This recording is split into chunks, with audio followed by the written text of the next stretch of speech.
Oke ya teman-teman, kembali ke channel EU Power. Oke teman-teman, sekarang tank sedang tes tes pengisian air. Pengisian air ini sampai 3/4 ya. Nanti kita lihat apa perkembangannya. Dan kemarin saya bilang ada kendala, yaitu teman-teman, untuk kendalanya saya ada tambahan styrofoam di sini nih, tebel nih. Styrofoam 2 cm ya teman-teman. Karena kemarin ada kendala untuk rak dan lantai itu enggak imbang ya. Jadi saya harus butuh pasukan lagi untuk memperbaikinya teman-teman. Jadi mungkin nanti saya akan tunjukkan untuk proses awal tank baru ini seperti apa ya teman-teman. Untuk pengecekannya seperti apa biar tidak terjadi seperti hal yang dulu-dulu yang tidak diinginkan. Pengetesan di 3/4 tadi setengah udah oke, dan ini alhamdulillah udah running ya. Pok overflow 2 running. Kemarin ada sempat saya posting di YouTube komunitas, yaitu teman-teman, ini adalah gambaran mungkin untuk pok overflow nanti akan dipasang di belakang ya teman-teman, tapi untuk gambarannya, untuk saya menyampaikan kepada teman-teman yang mungkin belum tahu ya sirkulasinya. Nah ini teman-teman, untuk gambarannya di belakang akan dipakai 2 seperti ini. Nanti view-nya samping tembus, depan aman ya, clear, nggak ada ngalang-ngalangin tampilan depan. Oke, mungkin ya udah hampir 3/4, nanti saya akan stop. Ini airnya masih jalan ya. Nah ini pumpnya juga udah jalan, ini 5.800 liter per jam. Untuk kekuatan ini hampir 1 ton ya, 1 ton kalau isi full. Mungkin nanti akan saya isi sampai ini ya teman-teman, di sekatan ini nih, apa list ini ya. Dan untuk sound filter aman semua, tak ada kendala ya, udah running. Jadi gambarannya seperti ini.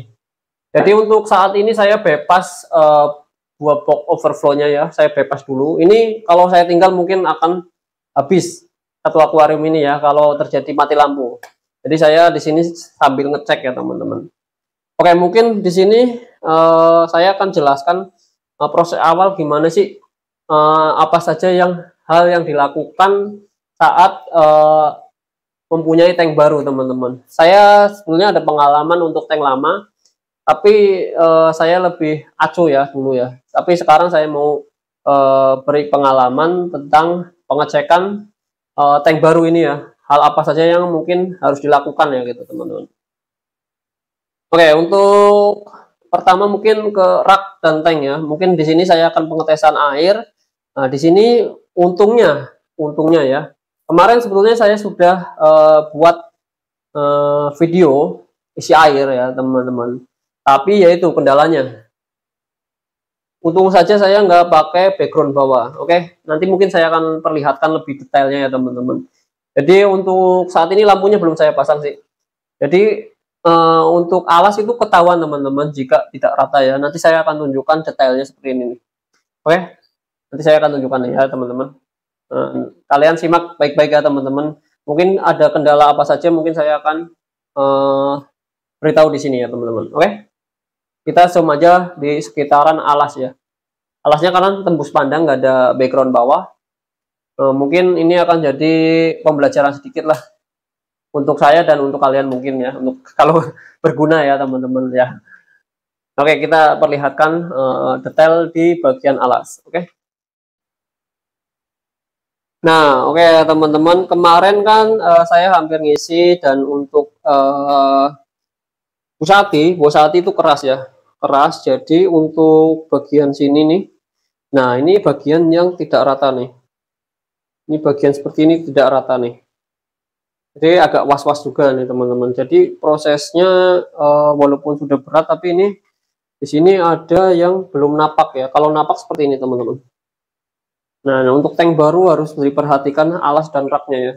Untuk raknya udah kuat teman-teman, cuma di bagian ini ya, di bagian alas ini saya sudah ada triplek, Bosati, dan styrofoam. Nah ini styrofoamnya baru saya tambah untuk pasukan karena kemarin nggak berani running ya, nggak berani isi air karena mungkin rak dan lantainya itu kurang aman ya. Jadi saya inisiatif untuk tidak merunningkan tank ini. Nah sekarang saya isi styrofoam ini ya.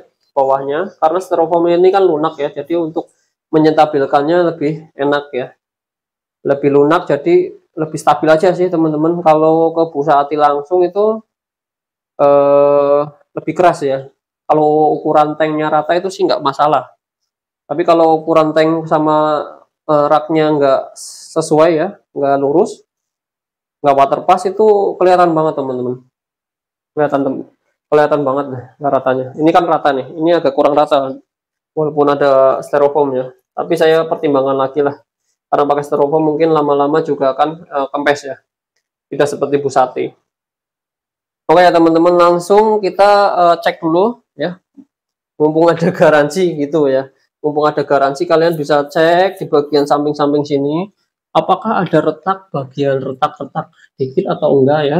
Kalian bisa cek semuanya. Jadi untuk pengecekan harus maksimal ya. Apa saja yang mungkin kelihatan yang tidak sesuai diinginkan, itu kalian bisa ngomong aja sama pembuatnya ya teman-teman. Misalkan retak halus atau retak ini ya, retak rambut, kan nggak kelihatan ya teman-teman, karena yang dulu itu sebetulnya udah kelihatan, cuma saya paksain aja ya. Oke, jadi seperti itu teman-teman. Nah, ini persiapannya kalian harus cek dulu antara rak dan tank ya teman-teman, agar tahu, agar tidak ada kendala ya untuk jangka panjangnya. Oke, untuk isian air sebetulnya lama juga, ini 2 jam pengisian ya, 2 jam pengisian. Dan mungkin untuk proses pemuaian, kan ada proses pemuaian ya, jadi mungkin aman sih ya, untuk jangka panjang ini aman lah, air juga udah masuk. Nanti prosesnya di 3/4 saya stop dulu nih, habis ini saya stop dulu ya. Untuk air saya pakai air sumur langsung dari tanah ya, itu di belakang situ tuh ya, belakang situ, terus masuk ke sini. Ini tanpa proses endapan ya teman-teman, ini tanpa proses endapan, air sumur langsung. Kita lihat nih utaknya kayak gini, nanti kita proses pemfilterannya seperti apa. Saya nggak pakai lampu UV, saya nggak pakai bakteri starter ya di sini. Di sini prosesnya full dari pemfilteran yang saya buat ya. Saya buat ini dua-dua overflow turun running semua nih. Ini 1 pump. Oke ya. Ini 1 pump jalan, alhamdulillah. Ini belum saya lem semua, mungkin ada kebocoran sedikit-sedikit, nggak apa-apa. Ya mungkin saya akan stop nih air dulu ya teman-teman, karena udah penuh. Oke ya teman-teman, kita lanjut ke proses air dan mungkin pengeleman ya, apakah aman. Jadi seperti ini teman-teman, untuk air saya memakai air sumur full ya, dari tanah ya, tanpa endapan teman-teman. Jadi airnya seperti ini keruhnya, kalian bisa lihat sendiri. Ini prosesnya saya nggak pakai bakteri starter, nggak pakai lampu UV ya. Jadi saya murni untuk pemfilteran dan endapan. Nah tujuannya apa? Nah proses endapannya saya langsung di sini sambil running ya, sambil running. Jadi untuk air sumur ini kendalanya yaitu teman-teman, air sumur ini kan dari tanah, otomatis dia membawa partikel ya, seperti tanah atau seperti besi ya, serpian besi-besi yang mungkin kalian bisa lihat sendiri kalau lama kelamaan itu lantai atau dinding itu berkarat. Nah seperti itu teman-teman. Jadi kalau air yang seperti ini, dia menimbulkan bawahnya akan seperti kotor ya, seperti ada lumpur-lumpurnya yang ke bawah. Nah untuk prosesnya ini sekitaran, kalau airnya banyak seperti ini mungkin 3 hari sampai 5 hari ya teman-teman. Nah prosesnya ini sekaligus untuk menetralkan ya, menetralkan zat asam terdapat di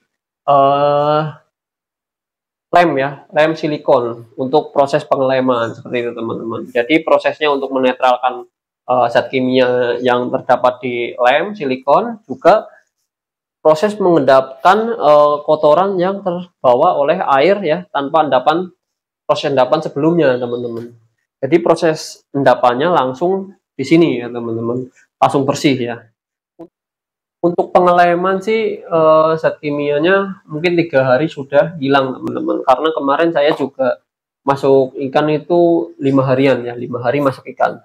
Tapi untuk proses ini mungkin agak lama ya teman-teman. Dan karena pengecekan alas sama rak ya, jadi saya nggak pakai background, nggak pakai substratnya, langsung dimasukkan ya. Jadi saya prosesnya awal seperti ini sampai jernih. Mungkin kalau udah jernih ya, udah kelihatan apa kendalanya, terasa aman, mungkin saya akan masuk pasir. Nah, untuk proses masuk pasirnya itu pasti akan keruh lagi teman-teman. Keruhnya itu paling 2 harian udah jernih lagi, karena pasirnya dulu udah pernah masuk ya, jadi udah pernah running, jadi mungkin 2 hari udah jernih. Untuk pasir saya pakai pasir Bali. Lampu saya pakai yang lama dulu, belum saya upgrade, saya fokus ke sini dulu, yang penting running dulu, masuk ikan baru upgrade mungkin ya filternya, lampunya ya, dari pemipaan. Untuk pemipaan ya seperti ini ya teman-teman, gambarannya saya jelaskan lagi untuk kalian yang sudah melihat mungkin pop overflow ini kalian nggak asing sebetulnya. Teksnya luber atau enggak kalian bisa lihat di deskripsi, saya sudah ada deskripsinya ya teman-teman. Di videonya ada, di tutorial sampai running, sampai tes mati lampu ya. Saya sudah ada semua ya teman-teman. Kalian bisa cek aja ya teman-teman video saya dari pertama mungkin ya teman-teman. Jadi untuk pengalaman pribadi dan pengalaman kalian semua mungkin ya teman-teman yang benar-benar lihat proses saya dari awal. Jadi seperti itu teman-teman. Untuk saat ini gambarannya ya seperti ini. Ada yang bilang ngapain taruh depan ya, pasti ngalangin view. Ini gambarannya teman-teman. Saya ulangi lagi nih. Ini gambarannya, mungkin ada sebagian kalian yang skip. Ini gambarannya proses pemipaannya ya. Jadi box overflow-nya itu ada 2. Nanti saya taruh di belakang. Untuk prosesnya seperti ini, pemfilterannya di pojok 2, masuk ke sump filter, ada 2 sump filternya ya, masuk running, terus disedot 1 pompa di tengah, saya kasih T ke sana sama ke sini ya. Jadi prosesnya air seperti ini nih, bulat ya. Untuk maksimalnya sih sebetulnya output di tengah, tapi teman-teman, kalau output di tengah otomatis overflow kan masuk ke tengah, jadi susah nyetingnya. Kalau ada apa-apa susah nyeting. Jadi alangkah baiknya di pojok-pojokan saja seperti itu teman-teman. Ya nanti mungkin kalau ada tank mat mungkin bisa kebantu ya. Jadi seperti itu. Untuk saat ini belum saya lem semua. Saya juga masih ada project. Saya bocorkan sedikit. Saya masih ada project untuk pemipaan ya. Pemipaan itu saya bisa pakai salah satu sump filternya, bisa pakai 2 sump filternya sekaligus. Nah gimana, ikuti terus video-video saya teman-teman. Jadi prosesnya seperti ini awal ya, air pengendapan, oke, cek semua aman, nanti tunggal fullin ya, baru tes overflow ya. Untuk pemipaan saya pakai sump filter, jadi pengecekan nanti kalau air sudah full teman-teman. Nanti mungkin saya akan jelaskan lagi box overflow-nya aktif apa enggak, dua-duanya. Kalian bisa lihat sendiri, ini settingannya seperti ini. Ini sekitar 5 ribuan ya, 5 ribuan lah, 5.000 liter per jam di max-nya. Nah, kalau ini buka semua berarti ada 10.000, tapi untuk sekali buat pump yang gede pasti kekuatannya akan semakin besar juga, impellernya impeller motor juga semakin besar ya. Aman-amannya sih kalau dua box itu di 8.000 liter per jam. Nah seperti itu teman-teman. Untuk target saya menjernihkan tank ini 3 hari 3 hari seperti ini teman-teman. Nah untuk proses penjernihannya saya nggak pakai bakteri starter, saya murni. Untuk murninya saya langsung pakai ini, pakai filter. Kenapa kalau pakai bakteri kenapa ya teman-teman? Jadi alasan saya nggak pakai bakteri starter ya, kalau bakteri starter itu kalau semakin lama ya, semakin lama kan kalau dimasukkan bakteri starter kotorannya akan menggumpal di bawah. Nah di bawah otomatis saya akan lebih susah ya, lebih susah menyaringnya. Kalau seperti ini kotoran masih terbang-terbang nih teman-teman, terbang-terbang ya, terbang-terbang. Jadi otomatis nanti kesedot outputnya ya, output ke tank ya, masuk ke overflow itu lebih maksimal. Seperti itu teman-teman. Kalau di bawah kalau udah ngendap itu agak susah. Kecuali ada ikan tank mat untuk mungkin mengurai atau menjalankan kotoran tersebut ya teman-teman. Kalau udah ngendap itu agak susah. Jadi saya nggak pakai bakteri starter untuk menjernihkan. Seperti itu teman-teman. Jadi saya fungsinya sih lebih maksimal di mekanisnya. Lebih maksimal di mekanisnya. Ini udah agak mendingan. Nggak keruh-keruh banget. Karena udah jalan berapa jam mungkin ya. Nggak sampai setengah jam kayaknya. Setengah jam lebih. Nah, prosesnya seperti ini. Dan kedua, saya nggak pakai lampu UV. Kenapa lampu UV nggak pakai? Oke teman-teman. Kalau air baru itu bakteri baiknya kurang. Ya, lampu UV itu fungsinya sebagai penyeteril ya, penyeteril kalau di dalam dunia kesehatan itu penyeteril ya, biar nggak ada bakteri baik ataupun jahat itu akan mati semua ya teman-teman. Jadi itu steril ya. Biasa digunakan di kedokteran juga seperti itu, mungkin di jarum suntik atau sterilisasi bagian obat ya. Jadi seperti itu. Saya juga kerja di kesehatan ya, mungkin ada yang bilang seperti itu teman-teman. Jadi saya nggak pakai lampu UV ya karena itu teman-teman. Untuk satu, radiasinya terlalu besar, harus ditutup ya. Dua, juga dia akan membunuh bakteri baik yang prosesnya itu lebih lama ya teman-teman, karena ini airnya baru. Jadi saya membutuhkan bakteri yang baik lebih banyak ya, otomatis nggak steril nih. Saya pengen bakteri di tank ini lebih banyak ya, walaupun belum ada ikan, bakteri baiknya lebih banyak. Saat proses masuk ikan settle ya, beres. Jadi nggak perlu nunggu matang lagi karena ini udah running ya teman-teman. Jadi seperti itu. Jadi untuk lampu UV kan